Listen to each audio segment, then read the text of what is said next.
नमस्कार, हमारे इस यूट्यूब चैनल में आप सभी का स्वागत है। इससे पिछली वीडियो में हमने एक्सरसाइज 5.1 की थी और आज हम थोड़ा सा एक्सरसाइज 5.2 से पहले थोड़ा कर लेते हैं इनवर्स के बारे में। इनवर्स ऑफ ए मैट्रिक्स, किसी भी मैट्रिक्स का इनवर्स हम कैसे निकालेंगे वो सब देखेंगे। ठीक है, जैसे हमारे पास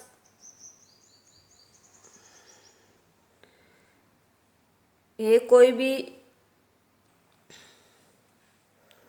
हमारे पास ये दे रखा है, if A is n row square matrix. अगर हमारे पास जब हम किसी भी मैट्रिक्स का इन्वर्स निकालेंगे कम से कम दो मैट्रिक्स लेके चलते हैं। जैसे हमने ए मैट्रिक्स ए ले ली, दूसरी मैट्रिक्स बी ले ली। ठीक है, जो ए मैट्रिक्स है वो भी हमने क्या ले ली, एन रो, जिसकी एन रो होगी स्क्वायर मैट्रिक्स है, means n cross n order के होंगी।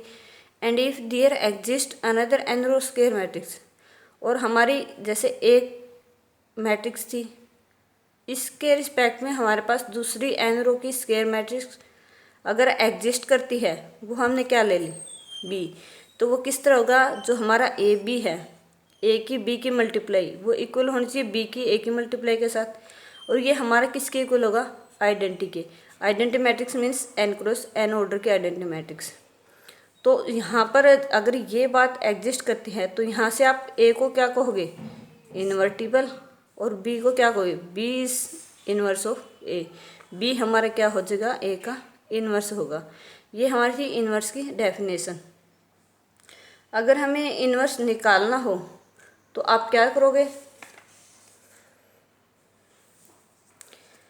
यहाँ से अगर आपके पास एक मैट्रिक्स हो, मान लो ए मैट्रिक्स है, ए का ही इनवर्स एग्जिस्ट कर जाए,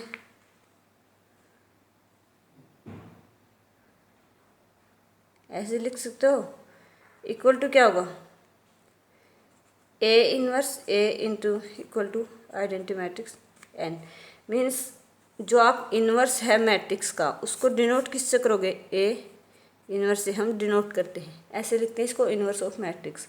तो यहाँ से अगर बी क्या है, इनवर्स है ए का, तो इनवर्स है तो ए का उल्टा होगा, यही बात होगी। यहाँ से तो ए इंटू में बी की जगह पे ए इनवर्स रख दिया, यहाँ पर बी की जगह ए इनवर्स रख दिया, वही सेम डेफिनेशन बन जाएगी। ठीक है, अब उसके बाद हमारे पास आप कुछ,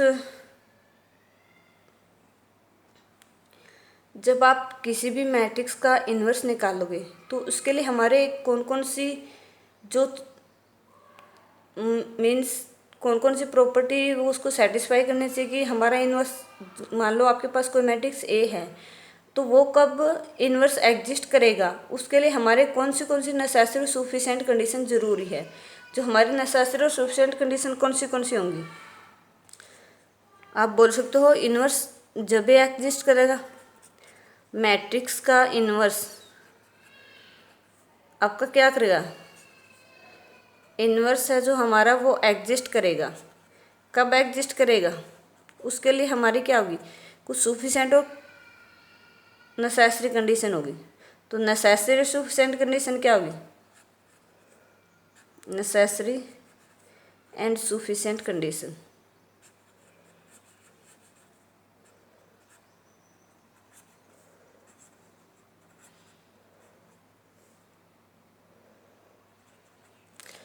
इसके लिए हमारी जो नेसेसरी मीन्स किसी भी मैट्रिक्स का इन्वर्स को एग्जिस्ट करने के लिए जो हमारे पास ज़रूरी होगा, सबसे पहले तो ए को क्या होना पड़ेगा, ए हमारी होनी चाहिए स्क्वायर मैट्रिक्स, एक तो यही हो गया। उसके बाद क्या होगा, ए को होना चाहिए इनवर्टिबल,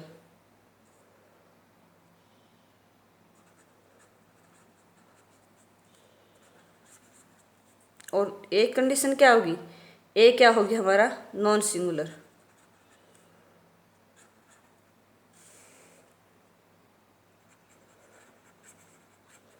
हमारे पास ये तीन नेसेसरी और सफिशिएंट कंडीशन जरूरी है। मीन्स इसका नॉन सिंगुलर का मतलब होता है कि हमारा जो डेटर्मिनेंट है मैट्रिक्स का वो क्या होगा, नॉट इक्वल टू 0 होगा।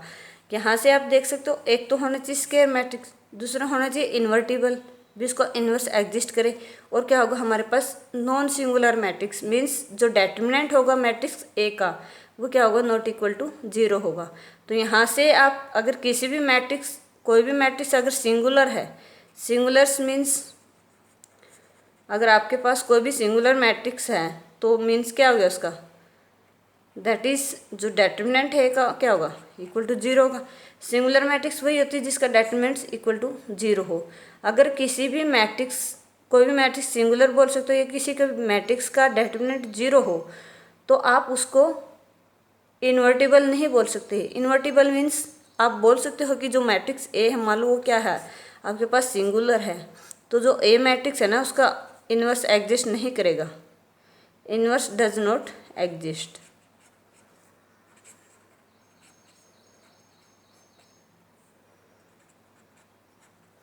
सबसे मेन यही कंडीशन होगी कि उसका क्या होना चाहिए, नॉन सिंगुलर मैट्रिक्स होना चाहिए।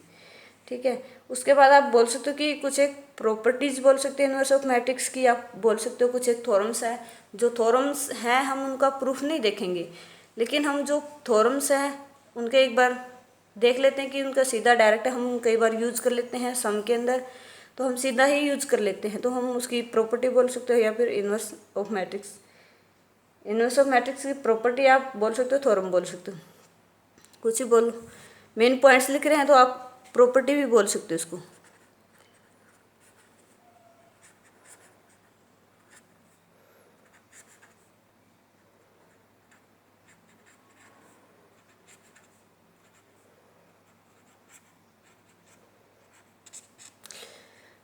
किसी भी मैट्रिक्स का इन्वर्स एग्जिस्ट करेगा, उसकी प्रॉपर्टी क्या क्या होंगी। सबसे पहले हमारी क्या होगी, जो हमारी किसी भी मैट्रिक्स का अगर हम इन्वर्स एग्जिस्ट करता है वो हमेशा यूनिक ही होगा। क्या होगा, जो inverse of every square matrix,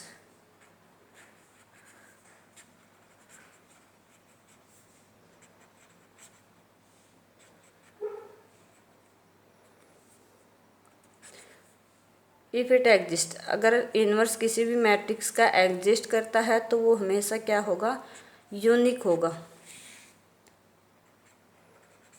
इसका मतलब क्या होगा, अगर आपके पास मान लो ए कोई भी मैट्रिक्स है, उसका इन्वर्स एग्जिस्ट करता है, इन्वर्स एग्जिस्ट करता है, तो आप नहीं बोल सकते कि ए मैट्रिक्स है इसका इन्वर्स बी भी होगा और इसका इन्वर्स सी भी होगा।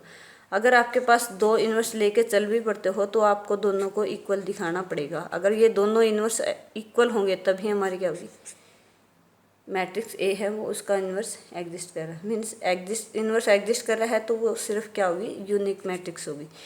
एक ही मैट्रिक्स होगी जो इसका इन्वर्स होगा, दूसरी कोई नहीं होगी। उसके बाद आपकी जो सेकंड प्रॉपर्टी है वो क्या होगी, अगर आपने दो मैट्रिक्स ले ली, मान लो इफ़ ए एंड बी, आपके पास दो मैट्रिक्स हैं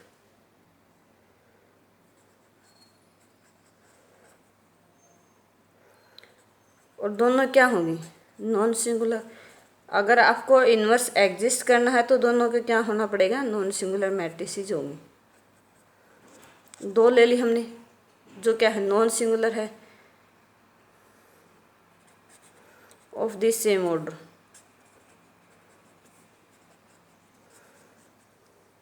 ए और बी दो नॉन सिंगुलर मैट्रिक्स ले ली जिसका ऑर्डर सेम है, वो मान लिया हमने एन।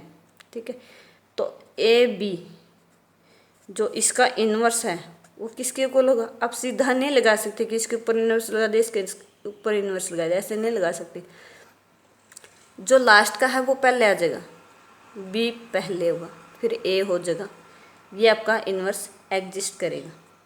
ठीक है, उसके बाद हमारी थर्ड प्रॉपर्टी में अगर आपने तीन मैट्रिक्स ले ली सेम ऑर्डर की, इफ़ ए बी एंड सी, और अगर आपके पास तीन क्या है, स्क्वायर मैट्रिक्स है,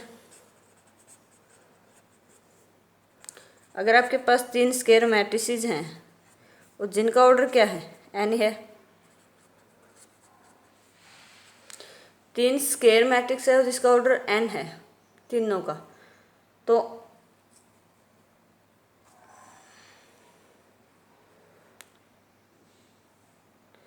और हमने क्या ले लिया, एन ए क्या ले ली, नॉन सिंगुलर मैट्रिक्स।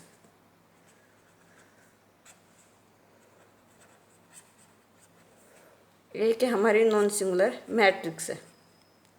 तो यहाँ से एक पार्ट तो क्या हो जाएगा, अगर आपका ए बी किसके बराबर है, ए सी के, 3 ले ली, तो ए नॉन सिंगुलर है तो दोनों के साथ ले लो, ठीक है। तो ए बी इक्वल टू ए सी ले लिया।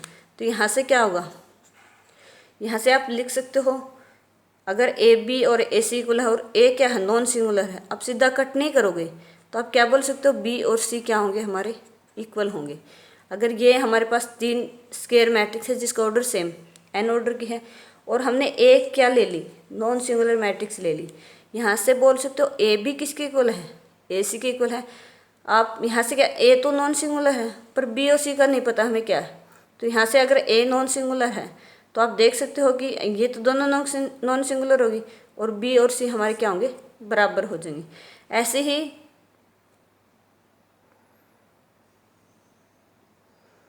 सेकंड पार्ट में इसका क्या लिख सकते हो, ये तो ए बी था, आप यहाँ से क्या लिख सकते हो, आगे बी लिख दो, बी ए किसके इक्वल होगा, सी ए।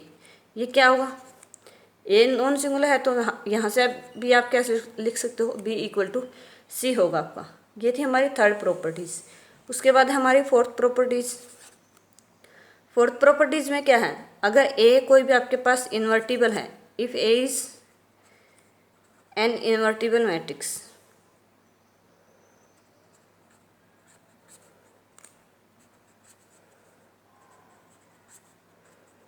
अगर ए हमारी कोई भी इन्वर्टिबल मैट्रिक्स है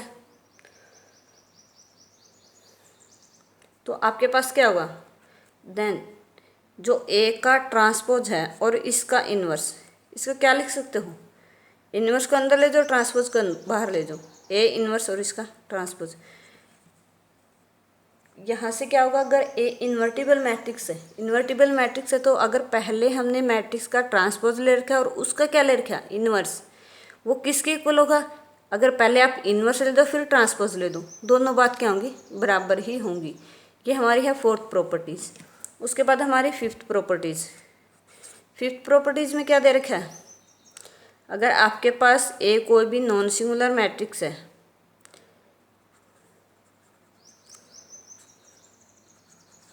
नॉन सिंगुलर मैट्रिक्स, अगर ए आपके पास कोई नॉन सिंगुलर मैट्रिक्स है तो क्या होगा,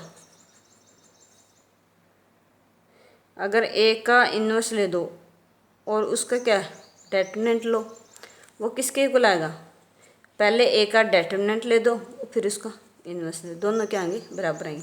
मीन्स पहले आपने ए का इन्वर्स लिया, कोई मैट्रिक्स ए थी नॉन सिंगुलर, उसका आपने इन्वर्स लिया और फिर इसका ट्रांसपोज नहीं, डेटर्मिनेंट निकाला, वो किसके इक्वल आएगा, पहले आपने मैट्रिक्स ली, उसका डेटर्मिनेंट और फिर उसका इन्वर्स, ये दोनों वैल्यू क्या होंगी, मीन्स आप डेटर्मिनेंट से बाहर निकाल सकते हो इन्वर्स को, नॉन सिंगुलर मैट्रिक्स होगी। हमने अगर किसी भी मैट्रिक्स का निकालना पड़े, ये तो थे आपकी प्रॉपर्टीज़। जो मेन बात आपको याद रखनी है कि हमें किसी भी मैट्रिक्स का इन्वर्स हम निकाल लेंगे कैसे, फाइंड आउट कैसे करेंगे हम इन्वर्स को। फाइंड आउट करने के लिए क्या करना पड़ेगा आपको, जो ए तो क्या होगी आपके पास, नॉन सिंगुलर होगी, ये हमारी नॉन सिंगुलर मैट्रिक्स हो गई, और सबसे पहले हम इसका निकाल देंगे, एक तो डेटर्मिनेंट की ज़रूरत पड़ेगी और एक हमें एडजवेंट ए की ज़रूरत पड़ेगी, ये दोनों की ज़रूरत पड़ेगी जब आप किसी मैट्रिक्स का इन्वर्स निकालते हो। तो क्या आएगा इसकी वैल्यू, ए इन्वर्स किसके इक्वल होगा, अगर एडजवेंट ऑफ ए को, जो एडजवेंट ऑफ ए है, और डेटर्मिनेंट से डिवाइड कर दो तो आपका क्या निकलाएगा, इन्वर्स ऑफ मैट्रिक्स निकलाएगा। इसको आप ये लिख सकते हो, आपने किसी भी मैट्रिक्स का ये एडजवेंट निकाल दिया, ठीक है, ये एडजवेंट निकाल दिया तो इसको हम डिवाइड करते हैं डेटर्मिनेंट ऑफ ए से। आप ये ऐसे लिख सकते हो, क्योंकि जब डेटर्मिनेंट ऑफ ए निकालोगे ना उसकी कुछ ना कुछ वैल्यू आएगी, ये तो पूरी एक मैट्रिक्स ये इस फॉर्म में बनेगी, ये तो ऐसे ही बनेगी, ये मैट्रिक्स की फॉर्म में बनेगी, ठीक है। जब डेटर्मिनेंट निकालते हैं तो डेटर्मिनेंट इस फॉर्म में आता है कि डेटर्मिनेंट उसका 2 आ गया, 4, 5 6 8 कुछ भी हो सकता है, नेगेटिव हो सकता है, जैसे हमने 7 बोल दिया तो 7 ही होगा। यहाँ पर ये मैट्रिक्स एडजमेंट होगी मैट्रिक्स की, और 7 को आप अंदर ले जा सकते हो, जो वैल्यू आई है उनसे डिवाइड कर दोगे, ऐसे आप क्या निकाल सकते हो, मैट्रिक्स का इन्वर्स निकाल सकते हैं। ठीक है, तो नेक्स्ट वीडियो में हम इसकी एक्सरसाइज पढ़ेंगे। Okay, thank you.